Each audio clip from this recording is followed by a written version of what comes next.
안녕하십니까. 2021년 12월 9일 목요일입니다. 사랑이란 결코 미안하다는 말을 해서는 안 되는 거야. 카렌더에 나와 있네요. 즉시 한다, 반드시 한다, 될 때까지 한다. 아짜, 파이팅! 할 수 있다, 할 수 있다. 나는 오늘도 성장한다. 나는 행복한 사람이다. 나는 건강하고 나를 사랑한다.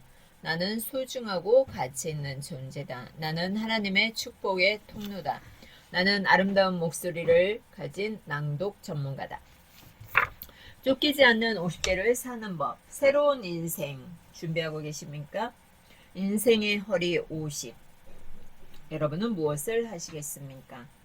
사장입니다. 100세 시대 취미생활과 공부는 이제 필수입니다.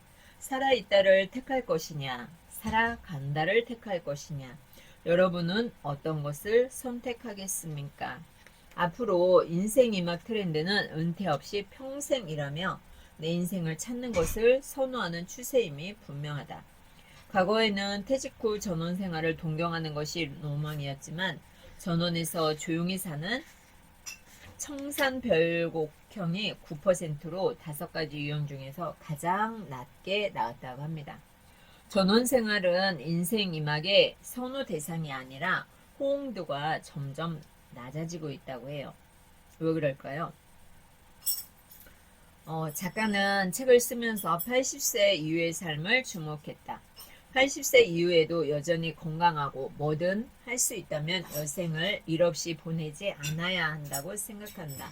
인생 후반기는 크게 보아서 80세 이전의 삶과 80세 이후의 삶으로 구분을 할 수가 있죠. 공무원, 공기업 등 상대적으로 안정적인 직장에 근무하는 자가 퇴직할 경우 더욱 위험하다. 안정적인 조직의 우물 안에 있으면 준비가 소홀하게 마련이다. 이 모건 작가님은 아주 준비를 철저하게 잘 하셨죠. 지금도 공무원으로 재직을 하고 계시고요. 배움의 강점을 가진 분들이 많이 있죠. 강점이 없더라도 꾸준하게 공부하고 노력하면 얼마든지 일감을 찾을 수 있다. 블로그나 유튜브, 인스타그램 이런 거 받아보실래요? 하면은 거부하죠. 거부하지 말고 배우세요. 배워서 나의 것으로 만드세요. 퇴직 후에도 살아 있다는 그 마음가짐을 가지면 인생을 수동형이 아니라 능동적으로 살아야겠죠. 쇼쉐너 주버프. 인생의 전반부가 강요받는 것이었다면 후반부는 선택하는 것이다. 여러분은 후반부를 지금 선택하고 있습니다. 인생이 막 재취업 준비는 아무리 늦어도 50대에 시작하라. 여러분 나이가 몇 살이십니까? 인생이 막 40대, 늦어도 50대는 시작을 하셔야 합니다. 그냥 막연하게 나 뭐 퇴직하면 뭐 그냥 이런 것이 아니라 준비를 하셔야 돼요. 준비 없는 삶은 어떻게 되는 겁니까? 우울하고 초조하고 내가 왜 살고 있을까 이러한 생각들만 하는 것이죠. 배움에서 빠지지 않아야 할 부분이 SNS다. SNS 배우지 않는 분들 정말 많아요. 내가 그걸 왜 배워? 이러는데 SNS를 배우지 않으면 후퇴하는 거예요. 지금 SNS를 알지 못해서 답답해 하시는 분들 너무 많죠? 무조건 배우셔야 합니다. 인스타도 배우셔야 되고요. 블로그 이웃수 1500명을 달성을 했네요. 2019년에는 여행과 일상생활을 소재로 유튜브 채널도 만들었고, 디지털 노마드의 삶을 지향하고 살아가고 있네요. 누구든지 자기가 살아왔던 성과물들이 많이 있어요. 그것을 100가지 리스트를 만들어서 인생 이막을 함께할 일거리를 만들어 보시기 바랍니다. 우리가 살기 위해서는 노력을 해야 되죠. 마라톤, 조깅을 좋아하는 지인도 있습니다. 최근에 탁구를 배우기 시작했다고 합니다. 인생이 막 낚싯대를 던져야 합니다. 낚싯대를 던져야 뭐든지 잡아야 수가 있죠. 세상에 공짜는 없다. 무의미한 시간을 줄여서 생산적인 시간으로 활용하라. 시간은 금이다. 이런 말들을 하죠. 여러분은 그거에 동의를 하고 있습니까? 인생은 어떻게 살아가야 할까요? 시간은 금이지만 똥처럼 쓰는 사람이 얼마나 많을까? 시간은 금이란 걸 알지만 사람들은 왜 시간을 허비하며 살아가야 하는 것일까요? 크로노스의 시간, 어쩔 수 없이 보내는 시간. 우리는 카이로스의 시간. 시간을 내가 헛되이 보내면 안 되겠죠. 시간을 잘못 소비할 때 물 쓰듯이 소비한다고 합니다. 시간은 크게 보면 양적인 시간과 질적인 시간으로 나눌 수가 있어요. 시간은 물리적인 양이 중요한 것이 아니라 보낸 시간의 값어치가 중요합니다. 작가는 새벽 시간과 아침 시간을 잘 활용을 한다고 합니다. 새벽에 5시에 기상을 해요.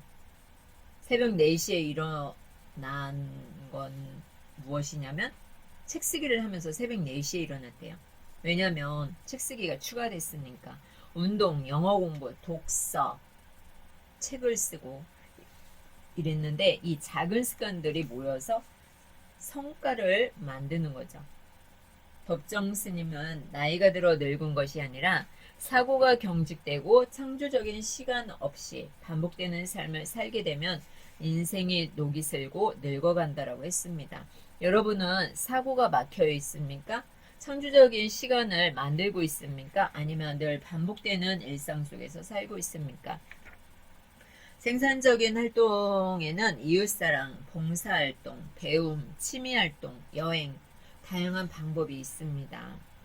하루를 살아도 100년같이, 100년을 살아도 하루같이. 지금 당장에는 생산적이고 소비적인 것이 구분이 모호한 시간도 있죠. 그 모호할 때는 시간을 긍정적으로 생각하는 것이 좋습니다. 당장에 효과가 나오지 않는다고 해서 절망하면 안 되겠죠. 그렇죠? 평생 공부하는 마음은 늙지 않는 삶을 선물로 줍니다. 50부터 시작하는 진짜 공부. 젊었을 때는 지식을 아는 것이고 나이 들어서는 단순한 지식을 뛰어넘어 인생을 풍요롭게 채우는 지혜를 익힌다고 할 수 있다.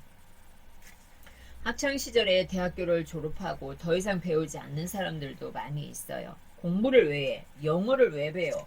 이런 사람들도 있죠. 그런 사람들은 도태되는 삶을 살고 있는 것이에요. 영어 공부를 해서 2003년 직원들과 호주, 뉴질랜드 배낭여행도 갔죠. 와우, 몇 개만 알아도 의사소통을 할 수 있는데 답답함이 없대요. 평생 공부하는 습관이 몸에 배면 나이가 들어도 시간을 능동적으로 사용할 수가 있어요. 그런데 이런 것을 무시하고 살아가는 사람들이 얼마나 많이 있습니까? 시간은 금이고 시간을 어떻게 쓰느냐에 따라서 나의 삶이 바뀌는 거죠. 김상임 코치의 나의 강점 발견 수업도 들으셨군요. 배운다는 것 자체는 삶을 성장시키는 촉매제다. 코로나19가 오프라인 교육을 막아 놓았죠.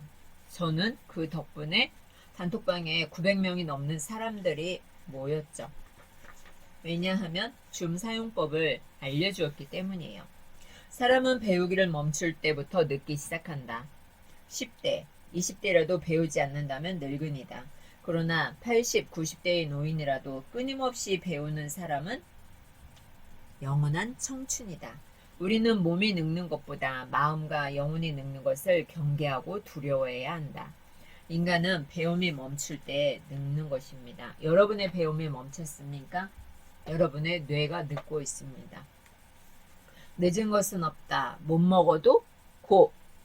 사람은 세월만으로 나이 들지 않는다. 변화와 성장을 포기하는 순간 퇴화는 시작된다. 누가 말했어요? 이시영 박사가 행복한 독종에서 한 말이죠.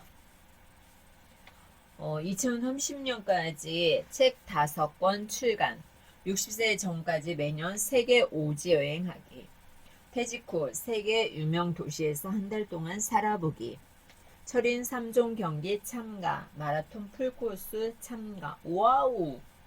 재작년 아프리카 여행에서 스카이 다이빙을 하는 70세 여행자를 만났다. 그녀 이름이 마샬이에요.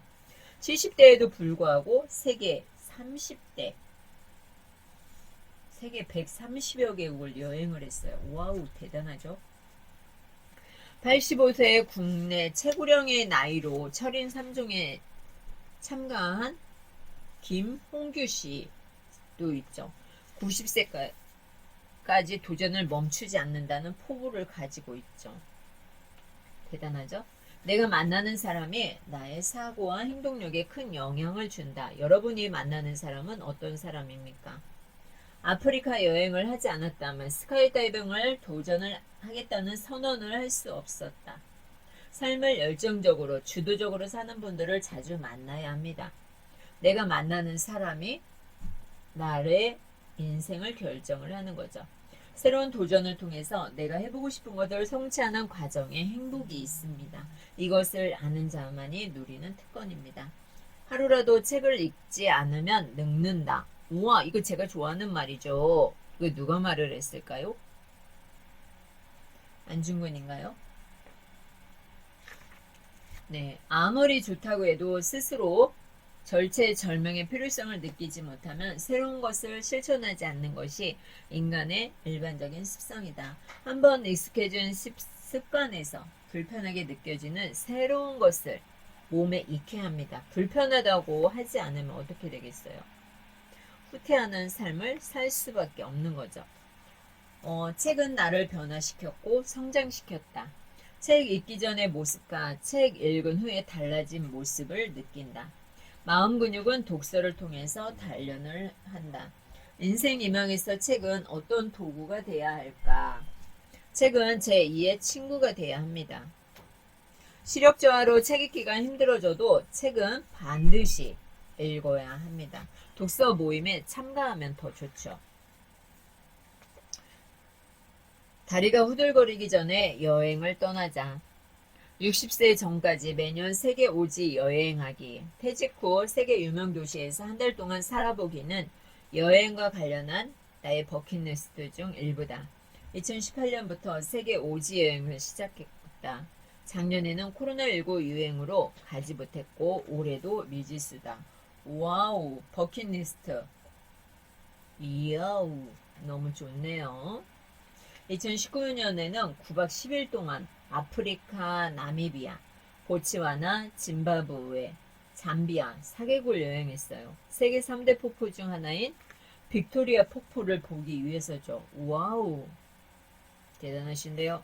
아프리카, 남미 등 오지 여행을 할 때 나는 현지에서 여행객들과 합류해 함께 다녔다. 호주, 캐나다, 미국인과 유럽인들도 함께 만나 여행을 했다. 와, 여행을 참 좋아하시는군요. 여행이란 나의 삶이 남의 삶이나 공간을 만나면 감촉이며 공명이다. 낯선 곳, 낯선 사람들이 부르는 소리다. 여행의 참맛은 낯섦과 고독함에 있다. 미지에 대한 기대, 가슴 설렘에 있다. 여행의 진정한 맛은 이별 연습이다. 여행은 머무름이 아니라 움직임이다. 풍경도 지나가고 사람도 지나간다. 이별의 수만큼 그리움의 수도 늘어간다. 김하영, 행복의 충격. 여행을 통해 만나는 사람, 이국적이고 신선한 풍경은 낯섦 그 자체다.